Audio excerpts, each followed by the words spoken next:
Hello there, Di here. I've cut out a heart from a piece of recycled cardboard and I'm going to make an embellishment for a Valentine's Day card. I just used my Stampin' Up! Large heart punch.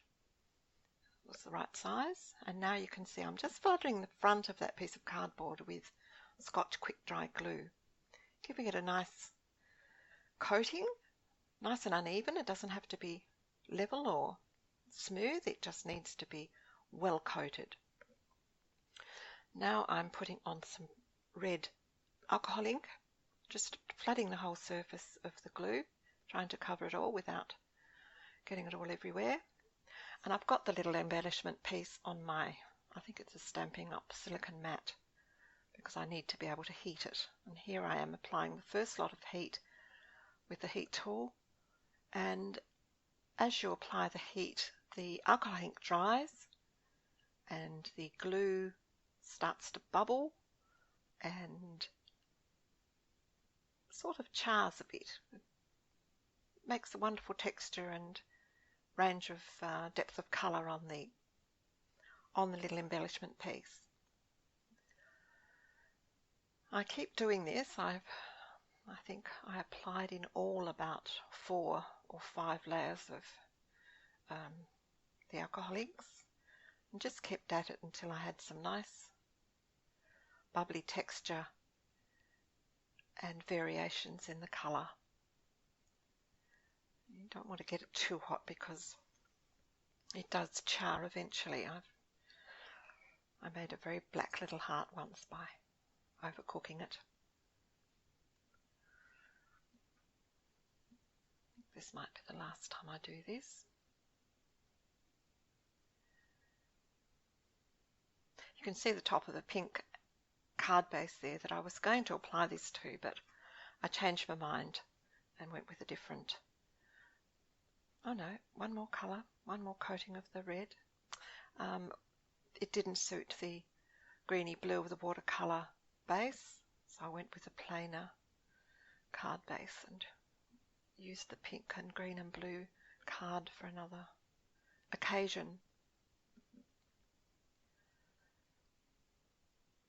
You just have to watch the surface, make sure it's not charring too much, but it's very easy to see. Nearly lost it there. You can see it's getting quite charred looking around the edges. There it is, that's it done. It's got a lovely amount of texture.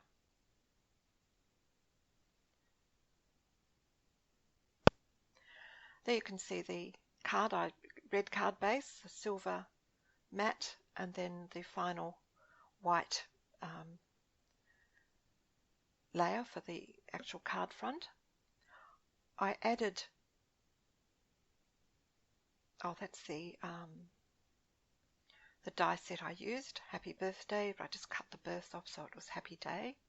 And I added 3 pieces of black cardstock to the back of the heart to give it a bit more strength and stability.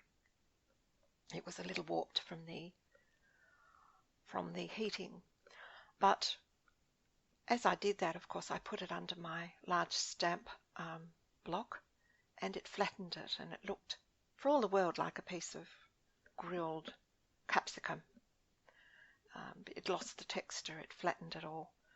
So I got out the glossy accents and gave it a good coating, and that worked really well. It has, once it dried, you can see it's a bit cloudy there because it's still wet, but once it dried, it became beautifully glossy. It's got a great depth of colour. I was quite pleased with the outcome in the end. Here I am just putting the little words in place on the card front. It's all adhered down now, so I'm just putting the text die cuts onto the front of the card and popping my stamp block over them as I do them to make sure they stay in place and adhere down properly. That one was a little difficult to orientate because it's normally got the birth attached to the front of it and it's easy to orientate, but I just put it where I felt it looked okay. And now I'm going to put some matte medium on the back of the heart embellishment and adhere that down. So apart from waiting for the glossy accents to dry, which took all day, I didn't want to get fingerprints on it, which I've done in the past several times when I've been too impatient. It was a very quick card to make, and I'll use that little method of heating up the glue and alcohol inks again. And you can make some fun embellishments with it. I really like the texture and the look of it. Here's a photo of the finished card. That's it for today. Thanks so much for watching, and I'll catch you next time. Bye now.